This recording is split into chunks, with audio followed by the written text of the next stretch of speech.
RSS के 100 साल पूरे हुए हैं। जी जी। तो आपको लग रहा है कि पिछले कुछ सालों में बदल गए हैं, वो एक संगठन या विचारधारा है? नहीं नहीं, कूड़ा जो होता है ना, वो कूड़ा बदलना, यानी आप सोचते हो उसमें कोई सुधार हो जाता है, नहीं तो कूड़ा तो और सड़ान पैदा करता है। और इसको 100 साल का एक शर्मनाक दौर कहता हूँ 100 साल के इस देश के लिए।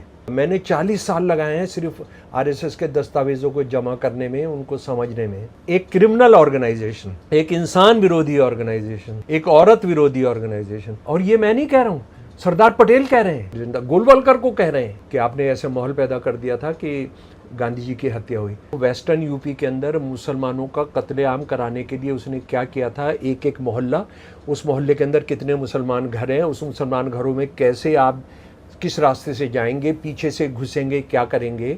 उस वक्त, जिस वक्त आरएसएस बन रही है, उस वक्त देश में हालात क्या हैं जरा सा देखिए। 1857 में हिंदू मुसलमान सिख ईसाई सारे आपस में मिलकर लड़े थे, हम हार गए। और हारने की वजह थी कुछ गद्दार, मुसलमान हिंदू सिख मिलकर लड़ रहे, तो गद्दार भी हिंदू मुसलमान सिख थे जो मरवा रहे थे। अंग्रेजों के जो दलाल हैं, अंग्रेजों के जो बिलों में घुसे हुए ये बीमारी के कॉकरोच हैं और ये चूहे हैं प्लेग फैलाने वाले, ये निकल कर कैसे सामने आ रहे हैं। आरएसएस जो बनती है ऐसी खाली नहीं बनती है, इनका कोई हिंदू से कोई लेना देना, इनका अंग्रेजों की दलाली करना, जो अंग्रेजों को दोबारा मार पड़ने वाली है उसको फिर डिवाइड एंड रूल को कामयाब कराने के लिए। ये हिंदू परिवार के अंदर, एक ब्राह्मण परिवार के अंदर जुल्म सहा हुआ बच्चा उसके खिलाफ नहीं लड़कर मुसलमानों के खिलाफ संगठन बनाता है। मैं ये सवाल पूछ रहा हूँ 40 साल से। बीमार घर का बीमार बच्चा है, ये दिमागी तौर पर बीमार है हेडगवार। मैं ये कह रहा हूँ, ये ऐसे लोग हैं जिन्होंने इंसानियत, हिंदू औरत, भारत माँ, मादर वतन, इंडियन कॉन्स्टिट्यूशन के साथ लगातार बलात्कार किए हैं। आरएसएस के एक आदमी ने पूछा कि आपने जनाब कांग्रेस क्यों छोड़ी। इसने कहा कांग्रेस इसलिए छोड़ी क्योंकि गांधी जी ये कहते हैं ये सिर्फ हिंदुओं का राष्ट्र नहीं है, ये हिंदू मुसलमान सिख ईसाई सबका राष्ट्र है। अब मैं यहाँ पर एक सवाल आरएसएस वालों से 40 साल से पूछ रहा हूँ, तुम्हारा एक आदमी क्या, तुम्हारे गली का कुत्ता, तुम्हारे गली का पिल्ला, तुम्हारी गली का चूहा, तुम्हारे गली की बकरी, बिल्ली, कभी हिंदू राष्ट्र के लिए अंग्रेजों के खिलाफ तुमने कोई धरना दिया? आजादी, कांग्रेस की आजादी में तुम शामिल नहीं हुए। तुमने हिंदू राष्ट्र बनाने के लिए कोई धरना दिया? मैं पूछ रहा हूं, तुम्हारा कोई आदमी वंदे मातरम गाते हुए अंग्रेजों के खिलाफ कि अंग्रेजों तुम भारत इसको हिंदू राष्ट्र बनाओ, तुम ये छोड़कर चले जाओ, हम वंदे मातरम गाएंगे, तुमने कोई धरना दिया, तुमने कोई पिकेटिंग किया, तुमने कोई हड़ताल की? तुमने तिरंगा झंडा छोड़ो, तिरंगे झंडे के बारे में तो तुमने जो कहा है वो इतना शर्मनाक है कि तुमको फांसी पर लटका देना चाहिए, क्योंकि इसमें 3 रंग हैं, 3 रंग मनहूस होते हैं। हिंदुओं के मनोविज्ञान पर इसका बुरा असर पड़ेगा, हिंदू इसको कभी मंजूर नहीं करेंगे। मनुस्मृति मुसलमानों के खिलाफ नहीं है, ईसाइयों के खिलाफ नहीं है, मनुस्मृति शूद्रों के बारे में। आप देखेंगे सारे हिंदुत्ववादी क्रिमिनल, ये बाबा वगैरह जो हैं, ये सारे खुला घूम रहे हैं। और मैं तो कहता हूँ इनके ब्राह्मण कौन है? मोदी जी के अडानी अंबानी। इस्लाम जिसने औरत को 1400 साल पहले बराबरी दे दी, उसने औरत का क्या करके रखा है? ये इस्लाम धर्म के ठेकेदार, ये जाहिल गंवार, बिल्कुल वही लफ्ज हैं। मैंने कोई कैसे लिख सकता है अपने औरत के बारे में, अपनी धर्म की औरत के बारे में? सुन लो मेरे प्यारे दोस्तों, आरएसएस का जो प्रोजेक्ट है हिंदू औरतों के बारे में, ये स्त्रियां ना तो पुरुष के रूप का और ना ही उसकी आयु का विचार करती हैं, उन्हें तो केवल पुरुष के पुरुष होने से ही प्रयोजन है। यही कारण है कि पुरुष को पाते ही उससे भोग के लिए प्रस्तुत हो जाती हैं, चाहे वो कुरूप हो या सुंदर हो। वो ये कह रहे हैं कि हिंदू औरत जो है मर्द को देखती है, काला हो, लूला हो, लंगड़ा हो, बहरा हो, उसको देखते ही उसको बिस्तर पर ले जाने कर उससे संभोग करना चाहती है। पति मारपीट करे, दुख दे तो पत्नी को क्या करना चाहिए?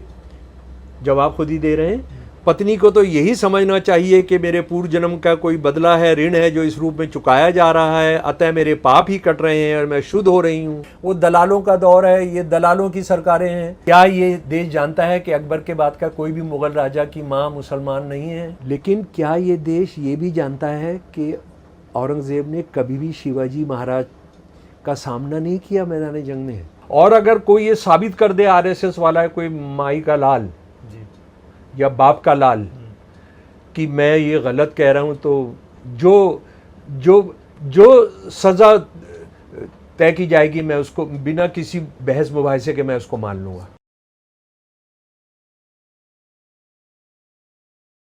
दोस्तों, महीने की पहला दिन है, पहली शुरुआत है, अगस्त का महीना है। 15 अगस्त को आज़ादी का जश्न मनाया जाएगा, लेकिन बहस वही फिर पुरानी छिड़ गई है।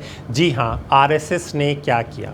संसद में बहस चल रही है। संजय सिंह भी पहुंचे हैं कि तिरंगा के बारे में आरएसएस ने क्या कहा, वो सुनिए। मान्यवर, आज वो लोग वंदे मातरम के खिलाफ सख्त कानून बनाने की बात कर रहे हैं। एक पत्रिका है ऑर्गेनाइजर 1949 में, जिसने लिखा राष्ट्रगान आइटम ऑफ एंटरटेनमेंट है। आपने हमारे राष्ट्रगान का अपमान किया, उसके खिलाफ कार्रवाई होनी चाहिए। उन लोगों के खिलाफ, उन संस्थाओं के खिलाफ जिन्होंने राष्ट्रगान के खिलाफ लिखा, जिन्होंने तिरंगे का अपमान किया। हेडगेवार जी ने अपने संघ के स्वयंसेवकों को 1930 में पत्र लिखा, 1930 में पत्र लिखा। सर, मुझे अपनी बात कहने दीजिए। ये दबाने का काम नहीं करेगा, ये दबाने का काम नहीं करेगा। आप मेरा समय ले रहे हैं, आप मेरा समय ले रहे हैं सर। मैं नहीं ले रहा हूं, आप मेरा समय ले रहे हैं, आप मेरा समय ले रहे हैं। मुझे अलाउ कीजिए, मैं आपकी बात पर समझता हूं। नष्ट कर रहे हैं सर। मेरा इनसे बड़ी विनम्रता पूर्वक सवाल है, संघ की शाखाओं में आप तिरंगा क्यों नहीं फहराते? आप क्यों नहीं फहराते? जो आप वंदे मातरम की बात कर रहे हैं। साथ में ओवैसी भी कह रहे हैं जिस तरह से वंदे मातरम अनिवार्य किया गया है, तो वो साफ साफ सवाल पूछ रहे हैं, क्या आरएसएस ने आज़ादी की लड़ाई में अंग्रेज़ों के खिलाफ क्या वंदे मातरम कहते हुए कभी आगे बढ़ी थी? इन दोनों की बातें सुन लीजिए और फिर हम आपको बताएंगे कि आज हम आपको क्या और ख़ास बात बताने जा रहे हैं। अब हम ये बोलना चाह रहे हैं कि जनगण मन जब आप पढ़ते हैं तो जनगण मन में क्या दिखता है कि ये देश दिखता है और देश की जनता दिखती है। जब आप वंदे मातरम पढ़ते हैं तो वो तो एक भगवान और देवी के बारे में पूजा की बात है उसमें। अब उन मुजाहिदीन आज़ादी को क्या बोलेंगे जिन्होंने इस देश के लिए कुर्बानी दी, चाहे वो मौलाना महमूदुल हसन हो, हुसैन अहमद मदनी हो, मौलाना अबुल कलाम आज़ाद हो, मौलाना काफ़ी हो। ये तो देश को आज़ाद कराने के लिए किया था। यहाँ पर आप देश को इस तरह से पेश कर रहे हैं। और जनगण मन जो लिखा गया था वो तो जनता के लिए लिखा गया था। और मैं कह रहा हूँ कि 1950 में राजेंद्र प्रसाद ने बहुत बड़ी गलती की, बगैर रेजोल्यूशन के उन्होंने कह दिया कि नेशनल सॉन्ग है, जबकि रेजोल्यूशन लेना चाहिए था उनको। तो और कहीं पर भी नेशनल सॉन्ग का डेफिनेशन नहीं है। तो आप इसको इस तरह से मुसल्लत कर रहे हैं देश के ऊपर, तो ये गलत है बिल्कुल। आर्टिकल 25 फ्रीडम ऑफ रिलीजन है, उसके स्टैंजास पढ़ लीजिए आप। मैं एक मुसलमान हूँ, मैं सिवाय अल्लाह के किसी की इबादत नहीं करता हूँ। अगर मैं किसी की बात करूँगा तो मुसलमान कहाँ रहूँगा? तो आप तो आर्टिकल 25 का, 26 का, 29 का ग्रेव वायलेशन कर रहे हैं। और ये बता दीजिए, ये संघी आरएसएस के लोग कभी वंदे मातरम पढ़े? ये लोग कहाँ पढ़े बताइए? माफीनामे लिख रहे थे। और हिंदू महासभा और मुस्लिम लीग तो फौज जमा कर रहे थे अंग्रेज़ों को देने के लिए। आपने कभी ज़िंदगी में पढ़ा ही नहीं। और आखिरी बात, हमारा संविधान का जो प्रियम्बल है वो किससे शुरू होता है? We the people. भारत माँ से नहीं शुरू होता है ना, कहाँ शुरू होता है? तो आप तो ये तो बिल्कुल ही संविधान के खिलाफ, उन मुजाहिदीन आज़ादी के खिलाफ। और जो काम बोस नहीं किए, रविंद्रनाथ टैगोर नहीं किए, वो काम आप ये कर रहे हैं। जो कमेटी बनाई गई थी उन्होंने कहा कि नहीं। तो ये सब मकसद एक ही है कि इस देश को एक हिंदू थियोक्रेटिक कंट्री बनाया जाए। हम इसकी मजम्मत करते हैं, कंडेम करते हैं। और बीजू इमानुएल का जजमेंट आज भी रेलेवेंट है और कल भी रेलेवेंट रहेगा। दोस्तों, ये दोनों जो मुद्दा उठा रहे हैं, यही स्वतंत्र ने सबसे पहले मुद्दा उठाया था जब आरएसएस के 100 साल हुए थे। हम प्रोफेसर शमशुल इस्लाम साहब से मिले थे और उनसे हमने जाना था कि आरएसएस के 100 सालों को वो किस तरह देखते हैं। जब हमने ये वीडियो चलाया तो हम पर ही आरोप लगने लगे कि हम एजेंडा चला रहे हैं, एक पक्ष की न्यूज़ दिखा रहे हैं। लेकिन 1 साल के अंदर अंदर आज पूरा देश यही जानना चाह रहा है और जान चुका है कि आरएसएस ने पिछले 100 सालों में क्या किया और देश की आज़ादी के लिए क्या किया, चाहे वो वंदे मातरम की बात हो, चाहे वो मांसाहारी खाने की बात हो, चाहे वो ध्वज की बात हो, हर बात का जवाब आपको इस वीडियो में मिलेगा।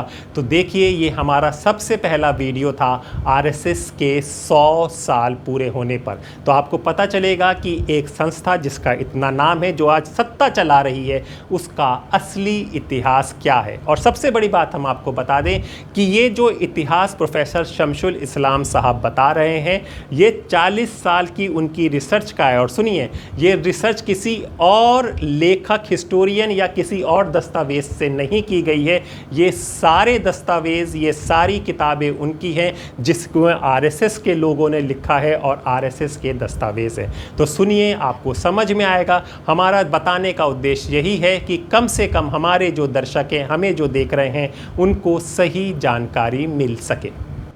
नमस्कार, मेरा नाम हैदर अब्बास नकवी है और आप लोग मुझको इस वक्त दा स्वतंत्र पर देख रहे हैं। देखिए, आज मेरे पास कुछ किताबें हैं और ये किताबें मैंने क्यों ली हुई हैं ये आपको समझ में आएगा। इसके पीछे कारण है। देखिए, आरएसएस को पहचाने, सही है, राष्ट्रीय स्वयं संघ के दस्तावेज़ों पर आधारित, भारत विभाजन विरोधी मुसलमान, देश प्रेमी मुसलमानों की अनकही दास्तान, हिंदू राष्ट्र और आरएसएस।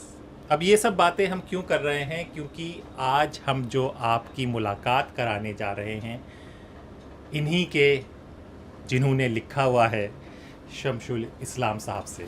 तो आइए देखिए आप लोगों के लिए, क्योंकि स्वतंत्र में हमेशा कहा जाता है कि क्या हो रहा है, क्या चल रहा है, उसको इस तरह से समझाया जाए जो एक आम आदमी, आम लोग, आम दर्शक, यानी कि गरीब, पिछड़ा वर्ग भी समझ सके। सर, बहुत बहुत शुक्रिया, आपने हमें वक्त दिया द स्वतंत्र के लिए। नहीं, बहुत शुक्रिया। और इतना अच्छा नाम है आपके चैनल का, आज़ादी स्वतंत्र। हाँ, तो स्वतंत्र ही रहिएगा, तो हम सबको, देश को बहुत फ़ायदा होगा जी। तो स्वतंत्र रहेंगे तो सर कुछ खतरा है क्या स्वतंत्रता? नहीं, बिल्कुल स्वतंत्र रहना चाहिए।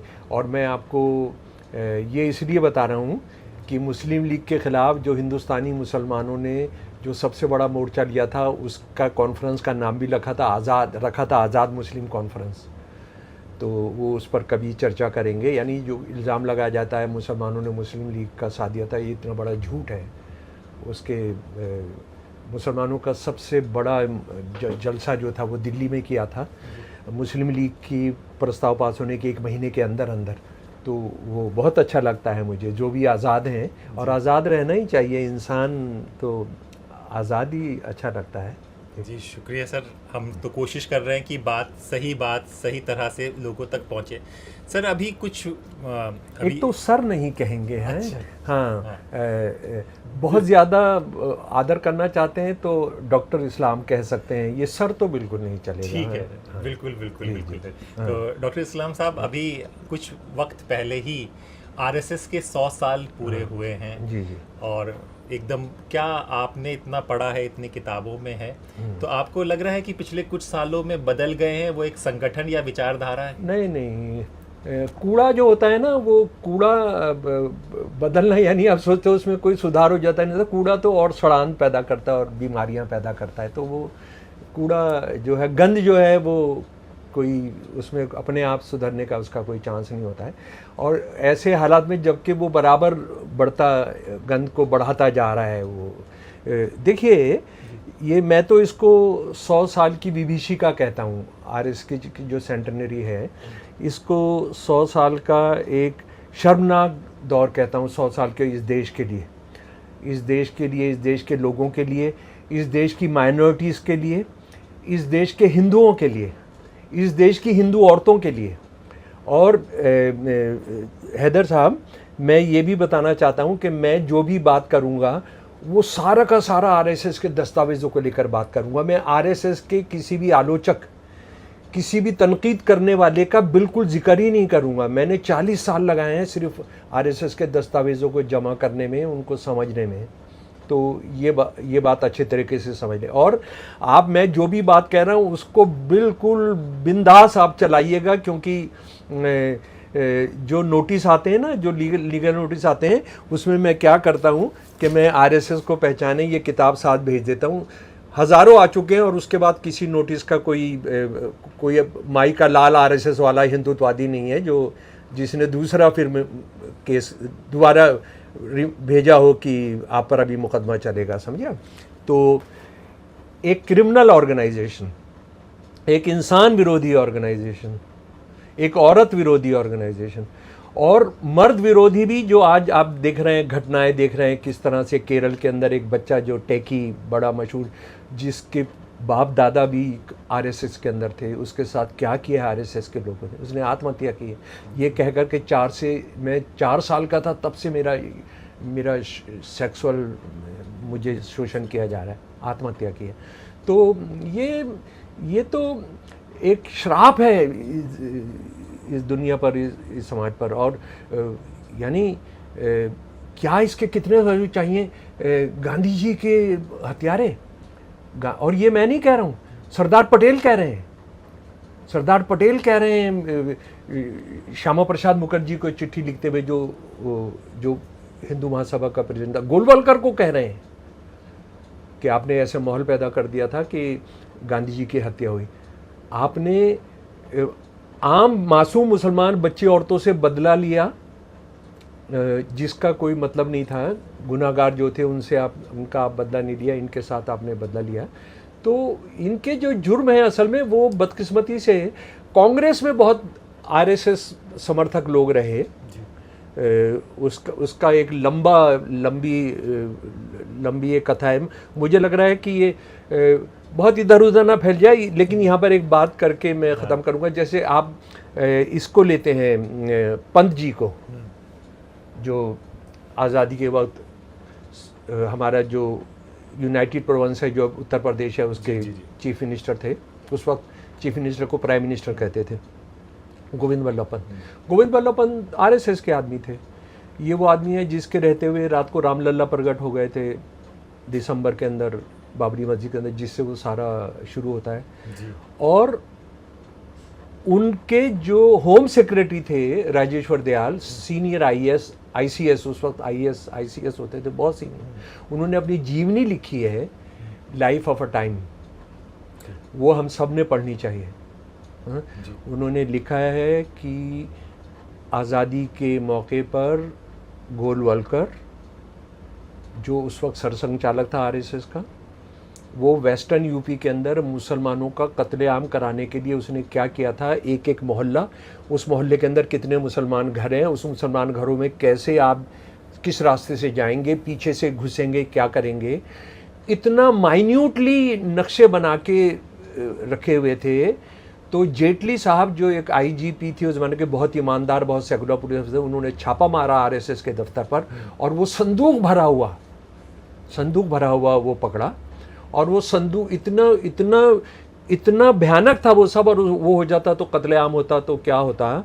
तो वो फौरन उस संदूक को लेके ये पंत के पास आ गए लखनऊ, ये वेस्टर्न यूपी से, ये शायद बरेली का से पकड़ा गया था आरएसएस के दफ्तर में। लाइफ ऑफ अ टाइम, ये राजेश्वर दयाल जी की किताब से मैं आपको उसका तर्जुमा, उसका अनुवादित बता रहा हूँ। तो उन्होंने कहा कि मैं लेकर आया और रात को उठाया उनको, पंत जी को उठिए। तो काफ़ी देर में तो पंत जी आया, और पंत जी को जब कहा गया कि जनाब ये सब है, तो पंत जी ने कहा कि भाई ये मामला बड़ा गंभीर है, इसमें गोलवलकर इन्वॉल्व है, ये सब है, तो कल हम कैबिनेट की मीटिंग बुलाएंगे। ये बहुत जिद करते रहे और जेटली साहब बहुत जिद करते रहे इसको, सर अभी कुछ करना चाहिए। वो नहीं माने और ये खबर गोलवलकर को मिल गई। गोलवलकर उसी इलाके में था। जब वो चला गया तो पंत जी ने कहा कि एक चिट्ठी लिख दीजिए। राजेश्वर दयाल जी से कहा कि आमतौर पर मंत्री वगैरह यही करते हैं, अपने सेक्रेटरी से कहते हैं तुम मेरे अंदाज में चिट्ठी लिख दो। तो उन्होंने कहा कि सर मैं चिट्ठी लिख तो देता हूँ आपके अंदाज में, लेकिन उसका कोई फ़ायदा होगा नहीं, क्योंकि मध्य प्रदेश निकल चुका है। तो आरएसएस को लोग किस तरह से कांग्रेस के अंदर घुसे हुए थे, वो तो अभी हम आएंगे जब हेडगेवार पर। हेडगेवार जो है कांग्रेस का ही लीडर था, कांग्रेस का लीडर था। तो हम ज़रा सा आ जाएं कि ये 100 साल पहले बनी थी, यानी विजयदशमी के दिन हमें बताया जा रहा है, जो बिल्कुल झूठ है, बताया जा रहा है कि 1925 में बनी थी। ये आरएसएस के जो अपनी किताबें हैं, जो उन्होंने इसकी जीवनियाँ लिखी हैं, आरएसएस वालों ने, ये एक तो बंदा जो है खुद कुछ लिखता नहीं था। ये जो है, ये मज़े की बात ये है कि हेडगेवार साहब कुछ लिखते नहीं थे। ये उनकी इस तरह की जीवनियाँ उनकी आरएसएस ने छापी हैं और बड़े शान से बताते हैं कि वो पेन नहीं रखते थे। मतलब बताइए, आपको मजाक उड़ाना चाहिए कि पेन नहीं रखते थे, आप तो क्या बताने की कोशिश कर रहे हैं, पर इसको शान के तौर पर बताते हैं कि वो पेन नहीं रखते थे। तो वो जो है, ये 10-12 हैं इस तरह की अंग्रेज़ी हिंदी में। तो वो ये जो है 1925 के अंदर 3 साल में तो इसका ड्रेस तय हुआ, इसका नाम 2 साल के बाद तय हुआ। मैं उसकी बायोग्राफी से बता रहा हूँ, पढ़कर आपको बता रहा हूँ। और अगर कोई ये साबित कर दे आरएसएस वाला है, कोई माई का लाल या बाप का लाल, कि मैं ये गलत कह रहा हूँ, तो जो सज़ा तय की जाएगी, मैं उसको बिना किसी बहस मुबाहिसे के मैं उसको मान लूँगा। अच्छा, पहले वो ले आया, हेडगेवार साहब जो हैं वो खाकी टोपी ले आए, क्या ले आए, वो उसमें बताया कि 3000 रुपये खर्च हो गए, सब इसी में लिखा है। वो बाद में तो असल में आरएसएस ने जो बाकायदा काम करने चुके, 2 साल के बाद तो इसका बाकायदा नाम तय हुआ। उसके बाद फिर ये जो जब तय होता है, जब हेडगेवार की मुलाकात होती है सावरकर से, सावरकर माफ़ीनामे 7 माफ़ीनामे लिखकर बाहर आ गए। और वो बहुत लोग ये सोचते हैं कि 7 माफ़ीनामे जो लिखे उससे उनको कोई फ़ायदा नहीं हुआ था। नहीं, फ़ायदा हुआ था। 50 साल की सज़ा हुई थी उनको, उसमें से सिर्फ 10.5 साल वो काला पानी में रहे। 39 साल उनको माफ़ी मिली और उनको सबसे भारत के खिलाफ, भारत की जनता के खिलाफ, मुसलमानों के खिलाफ, बुद्धिज़्म के खिलाफ सबसे एक बहुत ही ख़तरनाक और बहुत ही जलील कहूँगा मैं किताब हिंदुत्व लिखने का परमिशन दी। तब के उनको अंडरटेकिंग थी कि कोई पॉलिटिक्स नहीं करेंगे। जब वो उनसे मुलाकात होती है और हेडगेवार उनको लेके सदरन महाराष्ट्र में घूमते हैं, और उसके बाद बड़ा एक पड़ाव आता है, वो तब आता है जब बीएस मुंजे जो अपने आप में ये कह रहे हैं कि मुसलमानों का खात्मा करना है और हिंदुओं का पॉलिटिसाइजेशन और हिंदुओं का मिलिटराइजेशन, उनको हमने हथियारबंद करना होगा। जब वो मसोलिनी को मिलकर आते हैं सन 1930-31 में, और वो ये कहते हैं कि हमने अपने मुल्क में मसोलिनी और हिटलर जैसा एक डिक्टेटर पैदा करना होगा, और ये डिक्टेटर हेडगेवार होंगे। ये बीएस मुंजे साहब करते हैं। ये सब दस्तावेज जी।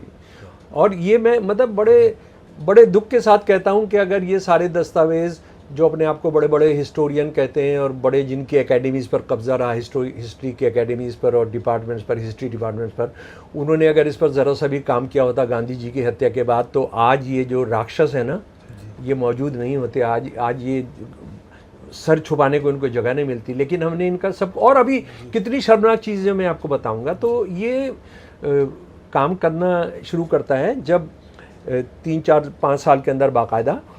और ज़रा सा देखिए, जो बहुत ज़रूरी है मेरे प्यारे सुनने वालों, जिस वक्त आरएसएस बन रही है उस वक्त देश में हालात क्या हैं, ज़रा सा देखिए। उसको अगर बैकग्राउंड को नहीं समझेंगे तो हम आरएसएस के बनने को नहीं समझ सकते। 1857 में हिंदू, मुसलमान, सिख, ईसाई सारे आपस में मिलकर लड़े थे, भयानक कुर्बानियाँ दी थी। और उसमें ये एक सच है कि मुसलमान जो लगभग 21-22% आबादी होती थी, उन्होंने 40% कुर्बानियाँ दी थी। ये जो सारी किताबें हैं, ये 1857 की सारी किताबें हैं, ये सारे शहीदों के, एक एक शहीद का मैंने जो भी सरकारी के पास था वो जमा किया है। 40% मुसलमानों की कुर्बानियाँ, समझिए आप। आबादी 21% है, तो सारा हिंदू मुसलमान किस तरह से, मतलब कैसी कैसी मिसालें हैं उसकी तो मतलब अलग से 1857 पर हम कभी बात करेंगे, सांझी शहादत, सांझी विरासत पर। तो ये हम हार गए, और हारने की वजह थी कुछ गद्दार, यानी मुसलमान हिंदू सिख मिलकर लड़ रहे, तो गद्दार भी हिंदू मुसलमान सिख थे जो मरवा रहे थे, है ना। और वो हम जानते हैं दिल्ली का मोर्चा, 11 मई 1857 को दिल्ली आज़ाद करा ली गई थी। 19 सितंबर को अंग्रेज़ घुसते हैं। क्यों घुसते हैं? 3 दलाल हैं बड़े, मौलवी रजब अली, ये मुंशी एहसान बख्श और जीवन लाल। ये 3 हैं। हमारे बारूद के ढेर में आग लगवा देते हैं, उसको गीला करवा देते हैं। जो हिंदू सिख मुसलमान हैं, फौजी उनके आपस में दंगा कराने की कोशिश करते हैं, ये सब करते हैं। तो वो 19 सितंबर को फिर वो लाल किले पे जाके वो फिर यूनियन जैक फहरा देते हैं। लेकिन और उस लड़ाई से अंग्रेज ये सोचते हैं कि हम डिवाइड एंड रूल की पॉलिसी आती है कि अगर हम इनको आपस में बांट के नहीं रखेंगे तो हमारा राज नहीं चल सकता। ये खत हैं अंग्रेज़ों के, जो उनका इंडिया का मंत्री है इंग्लैंड में बैठा हुआ, और यहाँ के जो वाइसराय हैं, गवर्नर जनरल हैं, उनके आपस में पत्र व्यवहार है मेरे पास है कि अगर हम नहीं लड़वाएंगे तो करेंगे। उसके साथ वो जातिगत भी लड़ाई करवा रहे हैं। जातिगत क्या करवा रहे हैं? और धर्म के देखिए क्या कर रहे हैं कि हिंदू मुसलमान संगठन पैदा करा रहे हैं, और उसके साथ ही साथ भारतीय आर्मी का क्या कर रहे हैं। भारतीय आर्मी अभी तक क्या है, ईस्ट इंडिया कंपनी की, उसके नंबर होते हैं रेजिमेंट, 1007 कैवेलरी, 1007 तोपखाना, 2007 घोड़ा सवार। अब वो क्या कर रहे हैं? Jat regiment, Sikh regiment, Baloch regiment, Mahar regiment, ये सब नाम रख रहे हैं, यानी धर्म और जाति के उस पर बांट रहे हैं। सेना सारी एक हो गई थी, सेना सारी एक हो गई थी। तो ये चल रहा है। वो 1857 में हमारी हार के बाद, हालांकि वो लड़ाई 1860 तक चलती है रोहिलखंड में, तो उसके बाद देश दोबारा लड़ाई पर आमादा हो रहा है। उनका सारा डिवाइड एंड रूल करने के बाद भी आमादा हो रहा है। हम जानते हैं कि 1919 में जलियांवाला बाग होता है जी। जलियांवाला बाग के अंदर अंग्रेज़ कहते हैं कि 400 लोग मारे गए, 10,000 से लोग ज़्यादा मारे जाते हैं। लेकिन चलिए बहुत कम करके भी आंका जाए और हम ये कहा जाए कि ठीक है यार, ये जो पब्लिक मेमोरी में जो है वो जो कथानक है वो ठीक नहीं है। कम से कम 1000 लोगों का बहुत सारे वर्जन्स हैं हिस्टोरियंस के कि ये 1000 लोग मारे गए, ठीक है जी, शहीद हुए। 200 हिंदू हैं, 100 मुसलमान हैं, 100 सिख हैं, यानी 1857 दोबारा पैदा हो रहा है। हो रहा है नहीं हो रहा है? अच्छा, उसके बाद आप ये देखिए, उसके बाद क्या हो रहा है। हम सन 1925 में काकोरी हो रहा है। काकोरी के हिंदू मुसलमान सिख मिलकर खजाना लूट रहे हैं, और खजाना किस लिए लूट रहे हैं? हथियार खरीदने के लिए नहीं, छापा खाना बनाएंगे, समाजवादी लिटरेचर छापेंगे और उसको वितरित करेंगे। समझ गए? तो ये कर रहे हैं, और वो जाके फिर सन 1927 में शहीद किए जाते हैं। उसके बाद आप समझ लीजिए कि डॉक्टर अंबेडकर बहिष्कृत हितकारिणी सभा बना रहे हैं सन 1924 में। देखिए, जब जनता लड़ाई पर तैयार हो रही है, हिंदू मुसलमान सिख मिलके लड़ रहे हैं, तो ये फिर इनके जो प्यादे हैं अंग्रेज़ों के, बल्कि इनके अंग्रेज़ों के जो दलाल हैं, अंग्रेज़ों के जो बिलों में घुसे हुए ये बीमारी के कॉकरोच हैं और ये चूहे हैं प्लेग फैलाने वाले, ये निकल कर कैसे सामने आ रहे हैं। देखिए, आप ज़रा गौर करिए। उसके बाद नौजवान भारत सभा बनाते हैं भगत सिंह 1924-25 में। उसके बाद हिंदुस्तान सोशलिस्ट रिपब्लिकन आर्मी भी 1925 में बनती है। भारत की कम्युनिस्ट पार्टी बनती है 1925 में ही, ठीक है। सन 1925 बहुत इंपॉर्टेंट है। आरएसएस जो बनती है ऐसी खाली नहीं बनती है, इनका कोई हिंदू से कोई लेना देना नहीं। इनका अंग्रेजों की दलाली करना, जो अंग्रेजों को दोबारा मार पड़ने वाली है, उसको फिर डिवाइड एंड रूल को कामयाब कराने के लिए। उसके बाद जनाब आत्मसम्मान आंदोलन पेरियार का, इस बार का जो फ्रंट लाइन है अंग्रेजी का जो सबसे मशहूर मैगजीन है, उसमें कवर ही स्टोरी है पेरियार पर है कि उनका जो आत्मसम्मान सेल्फ रेस्पेक्ट मूवमेंट है उसको 100 साल पूरे हो रहे हैं। हम आरएसएस के 100 साल की बात कर रहे हैं, गद्दारों की, लोग जो है अंग्रेजों से लड़ने वाले, जातिवाद से लड़ने वाले लोगों की बात कर रहे हैं। श्री नारायण गुरु का one cast one religion one God 1920s में शुरू हो रहा है केरल के अंदर, और ट्रावंकोर लेबर एसोसिएशन वो एस्टेब्लिश करते हैं। इस वक्त में आरएसएस बन रही है। इस वक्त में मुस्लिम लीग को अंग्रेज बुला रहे हैं, शिमला बुला रहे हैं, ये कर रहे हैं, पुनर्गठन कर रहे हैं, ये सब कर रहे हैं, ठीक है। इस ज़माने के अंदर कई और मुस्लिम कम्युनल संगठन भी सामने आ रहे हैं, है ना, कि सबको असली मुसलमान होना चाहिए, हमने सारे इंडिया को मुसलमान करना है और ये सब करना है। यानी उधर हिंदू महासभा, आर्य समाज और ये आरएसएस वगैरह मिलके कि हमने हिंदुओं को संगठित करना है, उधर ये है कि हमने मुसलमानों को संगठित करना है। ये सब भी एक साथ हो रहा है, लेकिन क्योंकि हम आरएसएस पर बात कर रहे हैं तो हमने उस पर कंसंट्रेट करना चाहिए। अच्छा, अब ये हेडग्वार क्या है? ये असल में एक ब्राह्मण परिवार से आते हैं। ये कर्नाटका और महाराष्ट्र के बॉर्डर पर एक परिवार से आते हैं, और आरएसएस ये कहती है कि वो तो जातिवाद में विश्वास नहीं करती है और ये सब होता है, हम तो सारे हिंदुओं को एक मानते हैं। इतना बड़ा झूठ है। उनकी जो जीवनी है, उनकी इसी जीवनी के अंदर लिखा हुआ है कि ये एक ऐसे ब्राह्मण परिवार से आते थे जिसकी लीनियज जो है, जिसका जो शजरा है, जिसका जो ट्री है वो ऋग्वेद तक जाता है।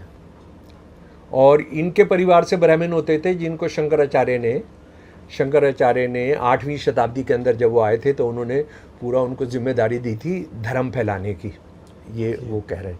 अच्छा, ये साहब जो है कांग्रेस के लीडर हैं, और ये बचपन के अंदर इनका भाई जो है माधव, वो इतना जालिम आदमी है कि चरस अफीम बनवाने के लिए इनकी पिटाई करता है, इनको कपड़े उतार के पीटता है, रात को ठंड में खड़ा रखता है। ये हिंदू परिवार के अंदर, एक ब्राह्मण परिवार के अंदर जुल्म सहा हुआ बच्चा उसके खिलाफ नहीं लड़कर मुसलमानों के खिलाफ संगठन बनाता है। मैं ये सवाल पूछ रहा हूं 40 साल से। इसकी जीवनी के अंदर लिखा है भाई क्या क्या करता था, भाई क्या करता था, इनका बस्ता उठाकर फेंक देता था गंदे नाले के अंदर, पीटता था। एक भाई तो छोड़कर भाग गया, मझला भाई जो था वो छोड़कर भाग गया, और इसको सारी रात ठंड के अंदर खड़ा, क्योंकि ये उसकी अफीम और जो भी वो नशा करता था उसकी चिलम नहीं भरता था, जो ये करता था। इतने ब्राह्मण परिवार में, एक हिंदू परिवार के अंदर इतना जुल्म सहा हुआ बच्चा किस काम में लगा?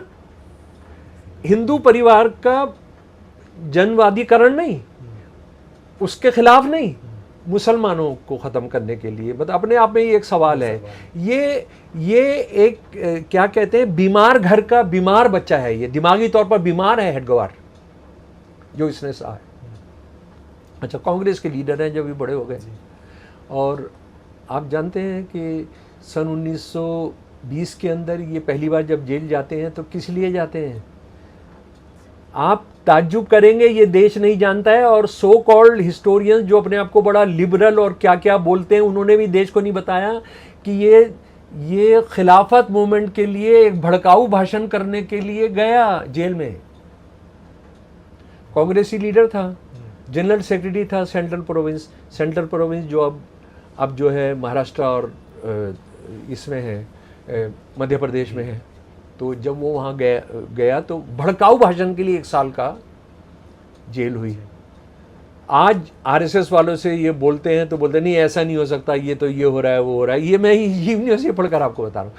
खिलाफत मूवमेंट के लिए क्या करने के लिए? भड़काऊ भाषण करने के लिए।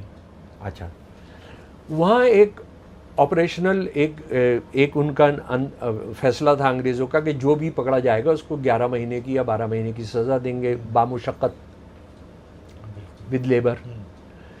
गांधी जी का आदेश था, कांग्रेस का आदेश था कि आप जो है, आप कोई भी वकील खड़ा नहीं करेगा। ये बंदा डर गया, और इसने डर कर क्या किया कि वकील भी खड़ा कर दिया, और उसके लिए ये सफाई दी। मैं चाहता था कि खिलाफत मूवमेंट का बहुत प्रचार हो, बताइए आप, हैं?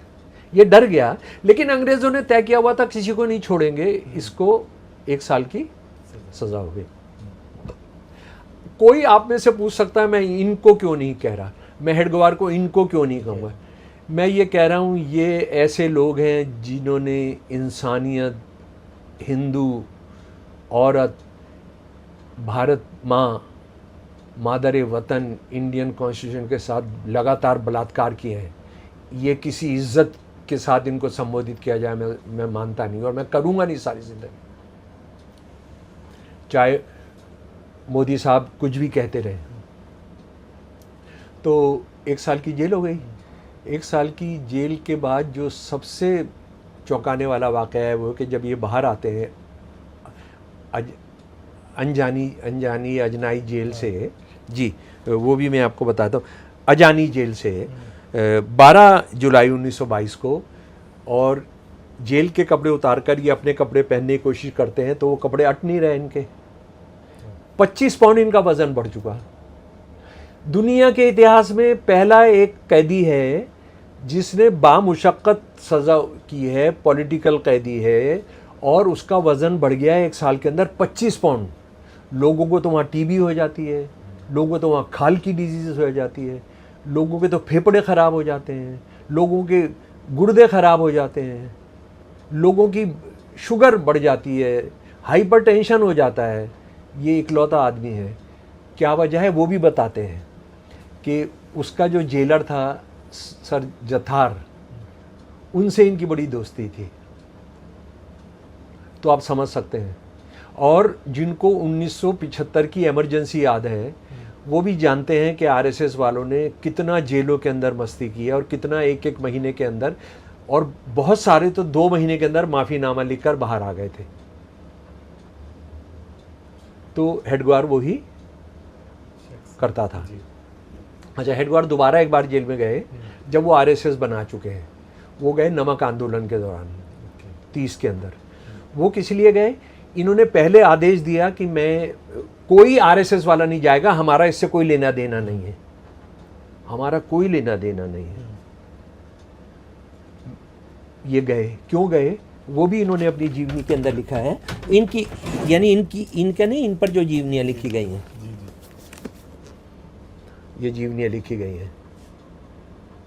कोई किसी को चाहिए जानना चाहे, लेकिन बदकिस्मती से आरएसएस ने तो जो करना था वो करना ही था, लेकिन जो आरएसएस के ख़िलाफ़ हैं उन्होंने जो लीड की है ना, वो आज इसकी वजह से आज ये देश क्या क्या झेल रहा है। ये किस लिए गया कि कांग्रेसी इसके जाल में नहीं फंस रहे थे। आरएसएस तो बना दी इसने, कांग्रेसी नेता नहीं आ रहे थे। उनको फंसाऊंगा मैं, लिखा है कि मैं उनको विन ओवर करूंगा। इसी का नतीजा ये था कि सन 1933 के अंदर कांग्रेस वर्किंग कमेटी ने फैसला किया, कोई भी आदमी जिसका आरएसएस से कोई संबंध होगा या मुस्लिम लीग से संबंध होगा, वो कांग्रेस से कोई उसका संबंध नहीं होगा। अच्छा, अब दूसरी बात ये देखिए, इससे ये पूछा गया, आरएसएस के एक आदमी ने पूछा कि आपने जनाब कांग्रेस क्यों छोड़ी? इसने कहा कांग्रेस इसलिए छोड़ी क्योंकि गांधी जी ये कहते हैं ये सिर्फ हिंदुओं का राष्ट्र नहीं है, ये हिंदू मुसलमान सिख ईसाई सबका राष्ट्र है। अब देखिए, यानी इसमें 2-3 बातें हैं बहुत इंपॉर्टेंट। एक बात तो ये है कि गांधी जी ये कह रहे हैं कि देश की जो आज़ादी की लड़ाई है वो हिंदू मुसलमान सिख मिल के लड़ेंगे, हम तो इसमें जाएंगे नहीं।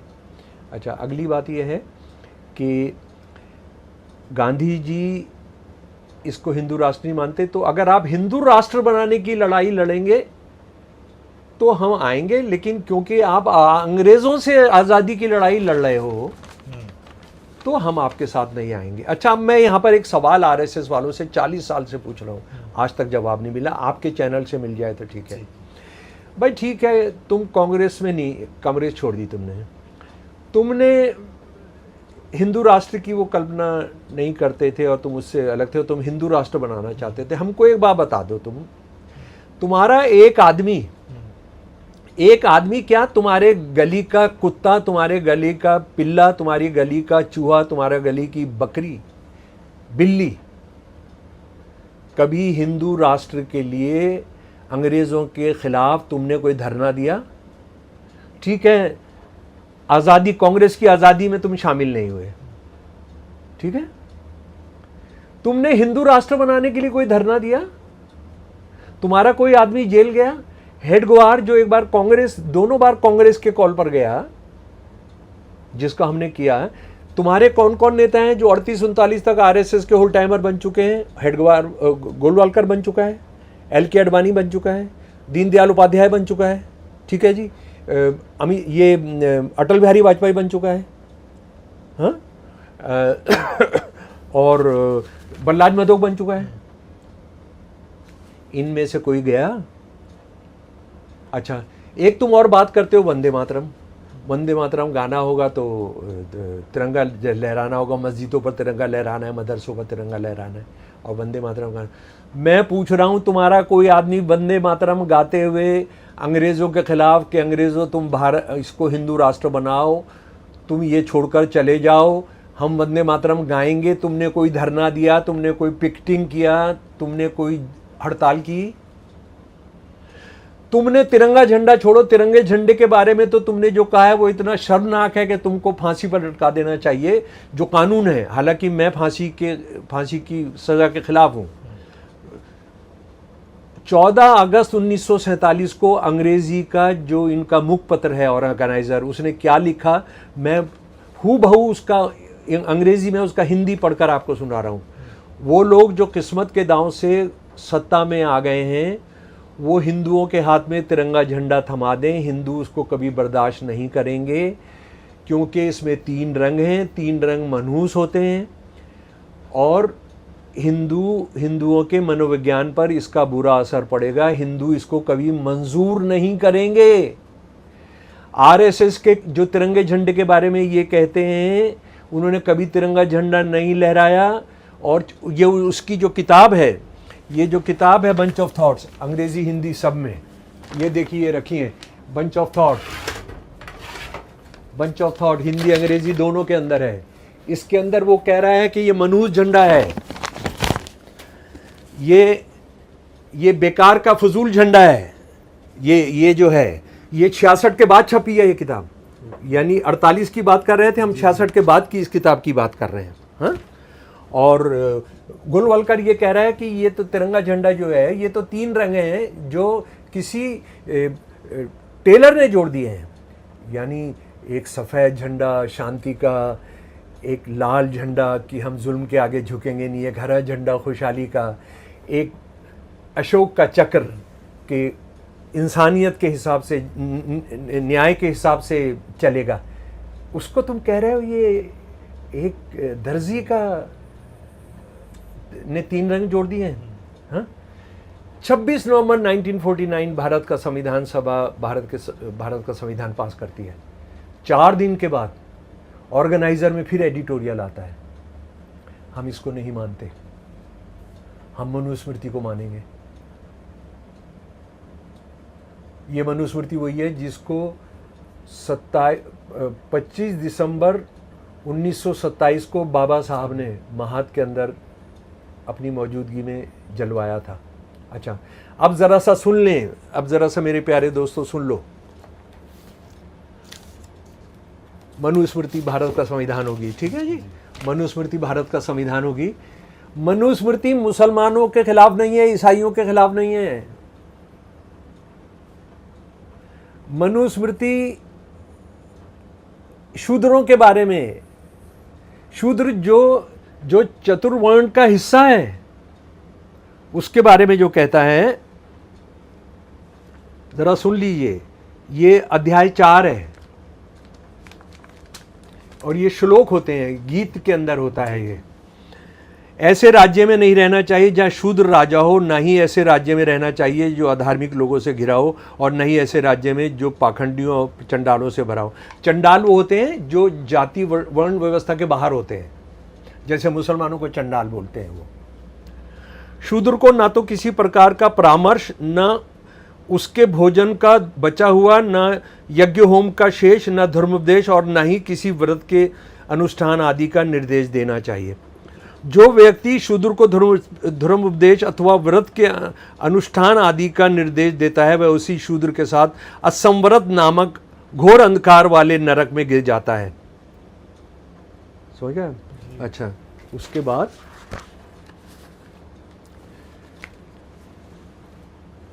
चैप्टर 1 31 श्लोक।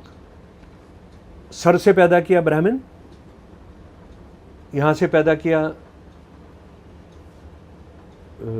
अपना ठाकुर, यहाँ से पैदा किया वैश्य, पैरों से पैदा किया शूद्र। शूद्र का एक ही काम है, निर्विकार भाव से तीनों जातियों की सेवा करना। वो कभी भी स्वतंत्र नहीं हो सकता। अगर वो बराबर में बैठ जाए, आपके बराबर में बैठ जाए, तो उसके नीचे का काट देना चाहिए। अगर ऊंची आवाज में बोले तो उसकी जबान काट देनी चाहिए। इसीलिए आप देखते हैं आज भी मध्य प्रदेश में, राजस्थान के अंदर, गुजरात वगैरह में वो बराबर में बैठ गया है या मंदिर में घुस गया तो उसको उन्होंने जान से मार दिया। वो घोड़े पर सवार हो गया तो जान से मार दिया। उसने मूंछ रख ली तो मार दिया गया। उनकी बारात निकली तो मार दिया उन्होंने। ये मनुस्मृति ही है। अच्छा, उसके बाद ब्राह्मण के लिए 380 अध्याय 8 सुन लीजिए जरा गौर से। राजा को कभी भी एक ब्राह्मण को मृत्यु दंड नहीं देना चाहिए, चाहे वह सभी संभव अपराध ही क्यों न कर दे। उसे राज्य से निष्कासित कर देना चाहिए, लेकिन उसकी सारी संपत्ति छोड़ देनी चाहिए और उसके शरीर को कोई चोट नहीं पहुंचाना चाहिए। आप देखेंगे सारे हिंदुत्ववादी क्रिमिनल, ये बाबा वगैरह जो हैं, ये सारे खुला घूम रहे हैं। और मैं तो कहता हूं इनके ब्राह्मण कौन है? मोदी जी के अडानी अंबानी। ये कोई भी जुर्म करें इनके लिए। अच्छा, अब आ जाइए जरा सा और आगे। हिंदू औरत, हम तो मुसलमानों को बहुत कोसते रहते हैं ना, और सही भी है कि मुसलमानों ने, इस्लाम जिसने औरत को 1400 साल पहले बराबरी दे दी, उसने औरत का क्या करके रखा है? 4 शादी, तलाक और क्या क्या करके हैं। यानी जिस इस्लाम ने अगर औरत मर्द में तफर्रिका करता और अंतर करता तो उनका हज अलग करता कि मर्दों का हज अलग होगा, औरतों का हज अलग होगा। हज के अंदर औरत जो है मुंह नहीं ढक सकती है। अगर मुंह ढकेगी तो हज मकरू हो जाएगा, वो रिडंडेंट हो जाएगा है? उसके बाद कैसे इस्लाम ने किसी औरत को कम माना है? क्या उसको ये कहा है तू 5 वक्त की नमाज नहीं पढ़ेगी, तू तो हफ्ते में 1 बार नमाज पढ़ियो, क्योंकि तूने सारा घर का काम करना है, बच्चे पालने हैं, ये करना है, वो करना है, सबकी सेवा करनी है। कोई नमाज कम की गई उसके लिए? कोई रोज़ा कम किया गया उसके लिए? ज़कात उसके लिए कम की गई? ये इस्लाम धर्म के ठेकेदार, ये जाहिल गंवार, ये कि औरत तो बिल्कुल वही लफ्ज़ हैं, जहन्नुम का दरवाज़ा है, और ये कह रहे हैं नरक का द्वार है। ज़रा सुन लीजिए, ये चैप्टर 9 ज़रूर पढ़ाएं भाई। हिंदी के अंदर भी उपलब्ध है, सारी भाषाओं के अंदर उपलब्ध है। पुरुषों को अपनी स्त्रियों को सदैव रात दिन अपने वश में रखना चाहिए। श्लोक 9 चैप्टर 3 का। बचपन में पिता, जवानी में लड़के, वो पति, और बुढ़ापे में लड़के उसको अपने नियंत्रण में रखते हैं। ठीक, सभी जातियों के लोगों को, यार इसमें ब्राह्मण लड़कियां भी शामिल हैं, उनको भी उनको कंट्रोल में रखना चाहिए। और उसके बाद सबसे खतरनाक मैंने, कोई कैसे लिख सकता है अपने औरत के बारे में, अपनी धर्म की औरत के बारे में? श्लोक 9 चैप्टर 9, श्लोक 14 चैप्टर 9 सुन लो मेरे प्यारे दोस्तों। आरएसएस का जो प्रोजेक्ट है हिंदू औरतों के बारे में, ये स्त्रियां ना तो पुरुष के रूप को, और ये स्त्रियां जो है मुसलमान स्त्रियां नहीं है, ये स्त्रियां सिख स्त्रियां नहीं है, ये स्त्रियां मुसलमान ईसाई स्त्रियां नहीं है, ये हिंदू स्त्रियों के बारे में कह रहा है। ये स्त्रियां ना तो पुरुष के रूप का और ना ही उसकी आयु का विचार करती हैं, उन्हें तो केवल पुरुष के पुरुष होने से ही प्रयोजन है। यही कारण है कि पुरुष को पाते ही उससे भोग के लिए प्रस्तुत हो जाती हैं, चाहे वो कुरूप हो या सुंदर हो। यानी आप बताइए, ये कितना क्रिमिनल संगठन है, ये कितना अमानवीय संगठन है, ये कितना हिंदू विरोधी संगठन है। जो बात मुसलमान औरत विरोधी मुसलमान क्लर्जी भी नहीं कहता है, वो ये कह रहे हैं कि हिंदू औरत जो है मर्द को देखती है, काला हो, लूला हो, लंगड़ा हो, बहरा हो, उसको देखते ही उसको बिस्तर पर ले जाने कर उससे संभोग करना चाहती है। ठीक है, आप सोच रहे हैं ये कोई 1948-47 की बात है, ये कोई उस जमाने की बात है? आप गलत सोच रहे हैं। गीता प्रेस इस वक्त हिंदू धर्म की किताबें छापने वाला सबसे बड़ा संस्था है। जी, गांधी शांति पुरस्कार मिला है उसको। ये एकमात्र संगठन है धार्मिक किताबें बेचने वाला जिसको 80 रेलवे स्टेशन पर फ्री के अंदर बुक स्टॉल उपलब्ध है। हाँ? इसका जो औरत विरोधी साहित्य है, जो भारत के संविधान का, क्रिमिनल प्रोसीजर कोड का, इंटरनेशनल ह्यूमन राइट्स कोड का, औरतों का जो चार्टर है, औरतों का जो चार्टर है, ह्यूमन राइट्स चार्टर है, ह्यूमन राइट्स का जो चार्टर है उसके खिलाफ है। आप इसको सुनेंगे तो आप पागल हो जाएंगे। ये कितनी किताब छप चुकी है अभी तक इस किताब के हिसाब से?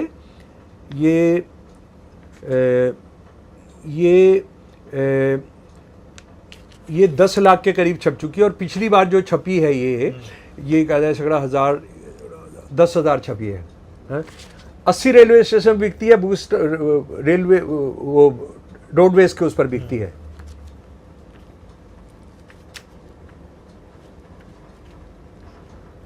जरा सा, हाँ जी, ये स्वामी रामसुखदास है। ये स्वामी रामसुखदास वो हैं जो बाबरी मस्जिद में रामलल्ला प्रकट हुए थे, ये भी उसमें शामिल थे। इन्होंने औरत के लिए और बच्चों के लिए, मर्दों के लिए हिंदू धर्म को इजी कर दिया है क्वेश्चन आंसर फॉर्म में। हाँ ठीक है। इसी तरह का कुछ नालायक और बहुत जाहिल मौलवियों ने मुसलमान औरत के बारे में भी इस तरह की कई चीज़ें लिखी हैं। इतना साफ और क्लियर नहीं, लेकिन लिखा है। वो तो ख़ास तौर पर एक किताब वो आप यहाँ पर देख सकते हैं, बहश्ती ज़ेवर यहाँ रखा है। ये मतलब बहश्ती ज़ेवर की तरह का ही ये है।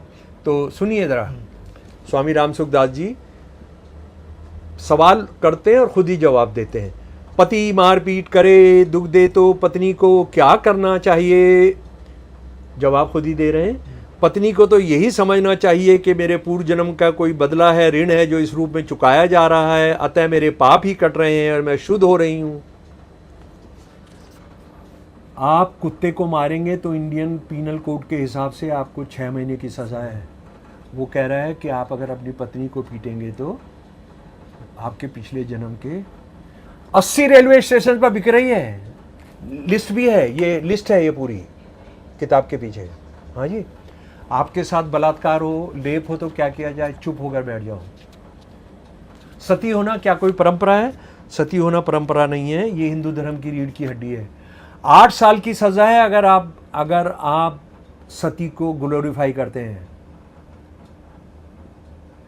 दिल्ली के अंदर सेंट्रल सेक्रेटेरिएट के अहाते के अंदर बिकती है ये। गीता प्रेस की मोबाइल वैन आती है। सुप्रीम कोर्ट के अहाते में बिकती है ये किताब। आपको नौकरी करनी चाहिए? नौकरी बिल्कुल नहीं करनी चाहिए। आपका दिल बड़ा कमज़ोर होता है, औरत का दिल बड़ा कमज़ोर होता है। औरत को जायदाद में हिस्सा मिलना चाहिए? नहीं मिलना चाहिए। भाइयों में झगड़ा हो जाएगा। जैसे जब औरतों को नहीं मिलता तो सिर्फ भाइयों में झगड़ा नहीं, औरत भाई बहनों में झगड़ा हो जाएगा। जैसे जब सिर्फ भाइयों को मिलता है तब झगड़ा नहीं होता है उनमें। जब औरत को देंगे, और बाबा साहब वही कोड ले आना चाह रहे थे जिसके लिए आरएसएस और हिंदू महासभा के लोगों ने इस्तीफा दिलवाया था और नेहरू ने सबमिट किया था इनकी दादागिरी के सामने।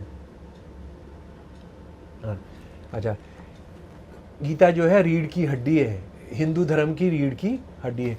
ये किताबें बिक रही हैं 10-10 रुपए के अंदर। ये किताबें एक नहीं है, 30 किताबें हैं इस तरह की। नारी शिक्षा, वो नारी विशेषांक उनकी एक पत्रिका है। पूरी की पूरी 400-500 पेज की किताब है सती के फेवर के अंदर। और ये सिर्फ जनाब हिंदी में नहीं है, अंग्रेजी में भी है, देश की हर भाषा के अंदर है। तो मेरे प्यारे दोस्तों, एक और बात, आपने एक आदमी कोई 1 महीने के लिए, 1 दिन के लिए गिरफ्तार हुआ स्वतंत्रता संग्राम ने, गोलवलकर ने कहा कि क्योंकि हिंदू राष्ट्र नहीं बनना था इसलिए हम उसमें शामिल नहीं हुए। हमारे अंदर सवाल उठते रहे लेकिन हमने उसमें नहीं कहा। इसने शहीदों के बारे में जो बोला है गोलवलकर ने, वो मुझे लगता है कि वो ज़रूर सुनना चाहिए सर। शहीदों के बारे में जो बोला है वो सुन लीजिए।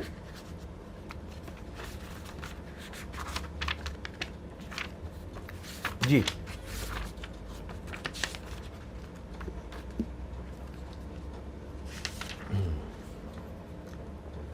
गोलवलकर ये असल में ये कितना छुपाएंगे, क्या करेंगे? बात यह है, ये 7 वॉल्यूम हैं आरएसएस के। ये इन्होंने छापे सन 1960-70 में, उसमें हर लाइब्रेरी से गायब कर दिए, हर जगह से। ये उनका इंसान विरोधी, हिंदू विरोधी, राष्ट्र विरोधी किताबों का संकलन है, गोलवलकर की राइटिंग्स और उसके भाषण। 7 वॉल्यूम है ये। जरा सुनिए इसका जो विचार नवनीत, इसमें से है ये जो पहला है, उसका शहीदों के बारे में क्या कह रहा है। यानी शहीद हमारे कौन है? भगत सिंह, राजगुरु, सुखदेव, अशफाकुल्लाह, ये सब। निसंदेह ऐसे व्यक्ति जो अपने आप को बलिदान कर देते हैं श्रेष्ठ व्यक्ति हैं और उनका जीवन दर्शन प्रमुखतः पौरुषपूर्ण है। वह सर्वसाधारण व्यक्ति से जो कि चुपचाप भाग्य के आगे समर्पण कर देते हैं और भयभीत और अकर्मण्य बने रहते हैं, बहुत ऊंचे हैं। फिर भी हमने ऐसे व्यक्तियों को समाज के सामने आदर्श के रूप में नहीं रखा है। हैदर भाई क्या करोगे, क्या करोगे? हैं इनको दौड़ा दौड़ा के मारते, लेकिन क्या करें, ये राज कर रहे हैं। हमने बलिदान को महानता का सर्वोच्च बिंदु जिसकी मनुष्य आकांक्षा करे नहीं माना है, क्योंकि अंततः वह अपना उद्देश्य प्राप्त करने में असफल हुए, और असफलता का अर्थ है कि उसमें कोई गंभीर त्रुटि थी। शहीदों को गाली बक रहा है। उसके बाद ये इसी के अंदर, इसी किताब के अंदर खंड 1 में, अंग्रेजों के प्रति क्रोध के कारण अनेकों ने अद्भुत कारनामे किए। हमारे मन में भी एक आध बार विचार आ सकता है कि हम भी वैसा ही करें। वैसा अद्भुत कार्य करने वाले निसंदेह आदरणीय हैं। उसमें व्यक्ति की तेजस्विता प्रकट होती है, स्वतंत्रता प्राप्ति के लिए शहीद होने की सिद्धता झलकती है। परंतु सोचना चाहिए कि उससे अर्थात बलिदान से संपूर्ण राष्ट्रहित साध्य होता है क्या? बलिदान के कारण पूरे समाज में राष्ट्र हितार्थ संपन्न करने की तेजस्वी वृद्धगत नहीं होती है। अब तक का अनुभव है कि वह हृदय की अंगार सर्वसाधारण को असहनीय होती है।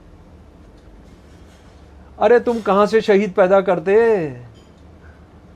तुम तो दलाली कर रहे थे। तुम तो मुस्लिम लीग के साथ मिलकर सरकारें चला रहे थे। इनके साथ आप कभी हम बैठकर बात करेंगे, मुस्लिम लीग और हिंदू महासभा व मुस्लिम लीग, सावरकर की गद्दारी जो है, श्यामा प्रसाद मुखर्जी की गद्दारी। अच्छा, हमारे बहादुर शाह जफर के बारे में क्या लिखा इस जलील आदमी ने? बहादुर शाह जफर के बारे में बहुत सवाल होते हैं, लेकिन जिस तरह से वो लड़े और जिस तरह से तैयार हो गए वो, मतलब वो उनका था कि मैं कब्र में पैर लटकाए बैठा हूँ, तो लेकिन वो तैयार हुए और 11-12 मई 1857 को तैयार हो गए कि मैं हिंदुस्तान का मैं बनूंगा। ये 1 जून 1947 को भाषण कर रहा है ये बंदा गोलवलकर। सन 1857 में हिंदुस्तान, ये हिंदुस्तान को हिंदुस्तान कर देते हैं। अच्छा, यहाँ पर ये बताना ज़रूरी है कि मुग़लों ने या उससे पहले जो भी मुसलमान नाम के राजा थे, उन्होंने कभी भी इस देश को इस्लामी राष्ट्र घोषित नहीं किया। उन्होंने कभी भी इस देश को इस्लामी राष्ट्र घोषित नहीं किया। उन्होंने इसको हिंदुस्तान ही रखा, लेकिन इन्होंने इसको हिंदुस्तान कर दिया। जी, सन 1857 में हिंदुस्तान के तथाकथित नाम नेहात सो कॉल्ड अंतिम बादशाह बहादुर शाह ने भी निमन गर्जना की थी। ये उनकी एक बहुत मशहूर 2 लाइनें हैं, लेकिन देखिए कितना जलील करने के लिए उसका इस्तेमाल कर रहा है। गाजियों में बू रहेगी जब तलक ईमान की। गाजी मतलब जो स्वतंत्रता, जो हथियारबंद क्रांतिकारी थे। गाजियों में बू रहेगी जब तलक ईमान की, तख्ते लंदन तक चलेगी तेग तलवार हिंदुस्तान की। परंतु आखिर क्या हुआ सभी जानते हैं। वो तो बहादुर शाह जफर को, इन इनकलाबियों को कितना जलील कर रहा है। अच्छा, मैं एक और बात कहना चाहता हूँ कि ये हिंदू सब एक है, हिंदू सब एक है, हिंदू अच्छे होते हैं। औरत के बारे में तो मैंने आपको बताया। इनके मर्दों के संगठन का नाम है राष्ट्रीय स्वयंसेवक संघ। हाँ जी, राष्ट्र के लिए नेशनल वॉलंटियर कोर, सारे राष्ट्र के लिए जो स्वयंसेवी काम करते हैं, है ना ये। और ये शपथ लेते हैं कि हम भारत माता जो हिंदू राष्ट्र है उसके लिए करेंगे, आखिरी दम तक हम काम करेंगे। इनकी औरतों के संगठन का नाम क्या है? राष्ट्र सेविका समिति। अब जरा सा मैं तो लोगों में बैठकर ये सवाल पूछता हूँ, लोगों के साथ बातचीत होती है, इसका मतलब है पूरे देश की नौकरानियों की समिति।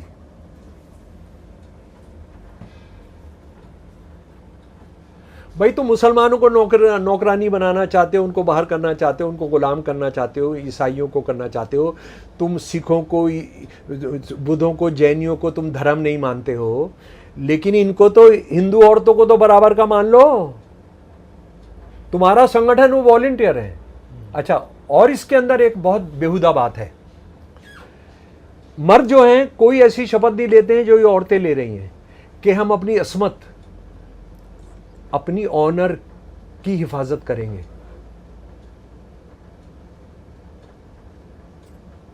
भाई किसी भी औरत की अस्मत या उसकी ऑनर किससे भंग होती है? मर्द इन्वॉल्व होता है तभी होती है ना, नहीं होती है। आप मर्द से अपना जो स्वयं सेवक है उससे शब्द नहीं करवा रहे हो कि तू भी जो अपनी अस्मत को बनाकर रखेगा। आप बताइए, जिनको अपनी औरतों पर विश्वास नहीं है और अपनी औरतों को कितना जलील कर रहे हैं।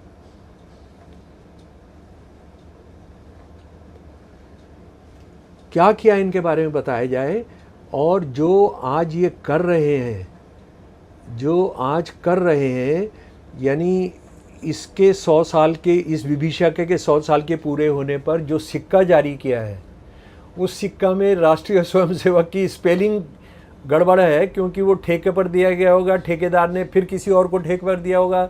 वो दलालों का दौर है, ये दलालों की सरकारें हैं, वो किसी ने दिया होगा तो जो माल आ गया तो हो गया। राष्ट्रीय स्वयंसेवक की स्पेलिंग गड़बड़ है। हाँ जी। और उसके बाद आपने जो झंडा लगाया है, वो झंडा वो है जिसको उठाने वालों ने गांधी जी की हत्या की। ये झंडा वो है जिसको उठाने वालों ने बाबा साहब को मजबूर किया कि वो इस्तीफ़ा दें। ये झंडा वो है जिसको उठाने वाले सनातन संस्था ने किस किस की हत्या की? MM कलबुर्गी की, गोविंद पंसारे जी की, उन्होंने हत्या की गौरी लंकेश की, उन्होंने हत्या की नरेंद्र ढाबोकर जी की, उन्होंने बाबरी मस्जिद गिराई, उन्होंने कत्लेआम किया उड़ीसा के अंदर ईसाइयों का, मुसलमानों का। 84 का भी जो कत्लेआम है सिखों का, उसके कैडर कहाँ से आए थे जो इतनी सफाकी, इतनी तेज़ी के साथ कत्ल कर सकते थे, लोगों को जला सकते थे। मेरा अपना एक तजर्बा ये है, मेरी जो रिसर्च है RSS की और हिंदूवादी संगठनों की, कि जिसमें भी आप जलाकर मारते हैं उसका कोई ना कोई संपर्क हिंदुत्ववादी संगठनों से होता है, जिसमें आप आग का इस्तेमाल करते हैं। मैं अयोध्या के फ़ौरन बाद 2 बड़े अखबारों की तरफ से भेजा गया था, उसके अंदर मैंने देखा कि मुसलमानों को रज़ाइयों के अंदर लपेट कर उनको जला दिया गया था, बिल्कुल वही जो सिखों के साथ 84 के अंदर किया गया था। वही हमने गुजरात के अंदर देखा था। आप जिंदा आदमी को जलाकर मारना, ये जो है कहाँ से आता है। अच्छा, एक और बात जो है उनका ये कहना है, ये अमित शाह सब जगह कहता घूम रहा है मुसलमानों की आबादी बढ़ रही है, 28% बढ़ गई है, ये सब हो गया है। मतलब क्या मैं आपको बताऊंगा किन लोगों के हाथ में सरकारें हैं। 1871-1872 में अंग्रेज़ ईस्ट इंडिया कंपनी जा चुकी है, अंग्रेज़ सरकार के हाथ में शासन आ गया है। वो पहला धर्म के नाम पर कराते हैं सेंसस। 1871-72 आप गूगल में चले जाइए, 1871-72 का सेंसस डाल लीजिए और आंकड़ा निकाल लीजिए। हिंदू और सिख 73.5% है, हिंदू सिख 73.5% है, और मुसलमान 21.5% है।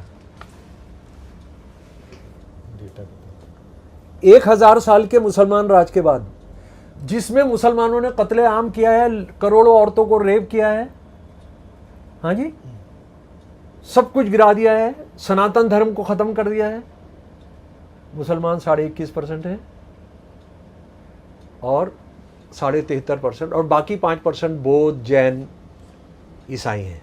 सारा एक एक आंकड़ा है, एक एक ज़िले का आंकड़ा है। वो 150 पेज का है, मेरे पास है वो 150 पेज का जो है पूरा, है ना। लेकिन उस पर काम नहीं किया हमारे लोगों ने, जो आरएसएस से लड़ने की बात करते हैं।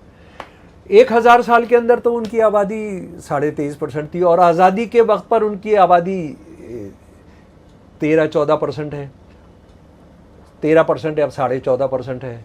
ठीक है जी, वो 28% कैसे बढ़ गई, कोई सवाल नहीं पूछता, क्योंकि ये जाहिल जो अपने आप को आरएसएस से लड़ने की बात करते हैं, ये कुछ जानते ही नहीं है, ये कुछ पढ़ते ही नहीं है, ये बस औरंगज़ेब सेकुलर था ये बताते रहते हैं।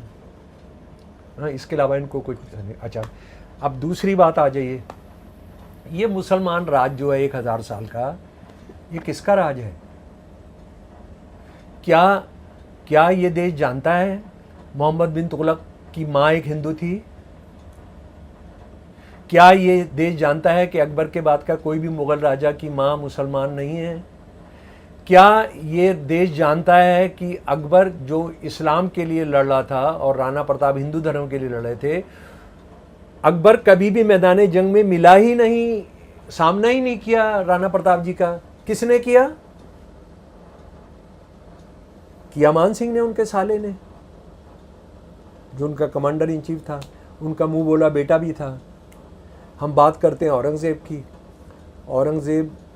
औरंगज़ेब दिमागी तौर पर बीमार आदमी था, क्योंकि जो अपने बाप को जेल में डाल दे, 3 भाइयों का मर्डर करा दे, है ना, और उनका एक भाई तो कितना बड़ा जनाब था वो। आप उनकी किताबें अगर उनका देखें,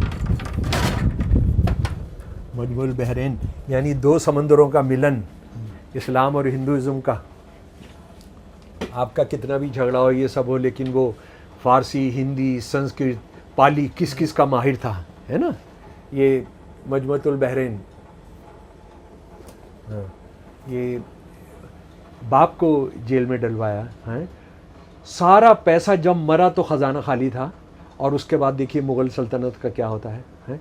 जिसने कोई भी मुसलमान किंगडम जो इस्लाम धर्म की उसकी समझ के हिसाब से नहीं थी, उनको सबको ख़त्म किया। साउथ के अंदर, वेस्ट के अंदर, ईस्ट के अंदर, सबको ख़त्म किया। लेकिन क्या ये देश ये भी जानता है कि औरंगज़ेब ने कभी भी शिवाजी महाराज का सामना नहीं किया मैदान जंग में? किसने किया? जयसिंह 1 और जयसिंह 2। जयसिंह 1 चाचा और जयसिंह 2 भतीजा। दारा शिकोह को पकड़ना हो या इसके दूसरे भाइयों खुर्रम को पकड़ना हो, सारा का सारा काम इन्होंने किया। अफगानिस्तान पर कब्जा करने का काम जयसिंह 1 ने किया औरंगज़ेब के लिए। शिवाजी से सारी लड़ाइयाँ इसने लड़ी, शिवाजी से जयसिंह 1 और जयसिंह 2 ने।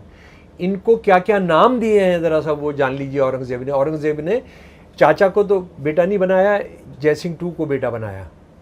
हाँ, इसको गाजी, और इसको नाम दिया सवाई जयसिंह। सवाई जयसिंह का मतलब क्या है? आज भी उनका परिवार लिखता है। और ये खिताब जो है अकबर ने जयपुर के राजा को भी दिया था। सवाई का मतलब होता है मैं एक हूं और ये सवा है। ये कोई जानता ही नहीं है इस देश में कि सवाई मानसिंह क्यों लिखते हैं। वो सवाई मानसिंह का मतलब भाई औरंगज़ेब का दिया हुआ है, सवाई के तुम सवा हो। तो ये सारी चीज़ें देश जानता नहीं। और मैं तो, आप यकीन मानिए कि मैं बिल्कुल भड़क जाता हूँ कि ये सारी सच्चाइयाँ क्यों नहीं लाई गई आज तक इस देश के इतिहासकारों के ज़रिए, क्यों नहीं बताया उन्होंने। आरएसएस के सारे दस्तावेज गाय को लेकर कि मुसलमानों के आने से गाय अत्याचार, गाय खाना कोई ज़रूरी नहीं है, और गाय कोई ऐसी चीज़ भी नहीं है कि जो सेहत के लिए बहुत अच्छी हो, लेकिन सस्ता प्रोटीन होता था तो गरीब लोग, और ज़्यादा तो हिंदू ही खाते हैं, हिंदू तो बहुत ही खाते थे। इसने गोलवलकर ने एक भाषण में कह दिया कि वो मुसलमानों के आने से शुरू हुआ। ये कह रहा है इसका प्रारंभ हमारे देश में विदेशी आक्रामकताओं के आगमन के साथ हुआ। लोगों की गुलामी के लिए तैयार करने के लिए उन्होंने सोचा कि हिंदुओं को आत्मसम्मान से जुड़ी हर चीज़ का निरादर करो। इसी सोच के चलते गौवध भी शुरू किया गया। ये सन 1960 के अंदर बोल रहा है जनाब ये, ठीक है। अच्छा, अब ज़रा सा विवेकानंद जी को सुन लीजिए। विवेकानंद जी गए हुए हैं अमेरिका।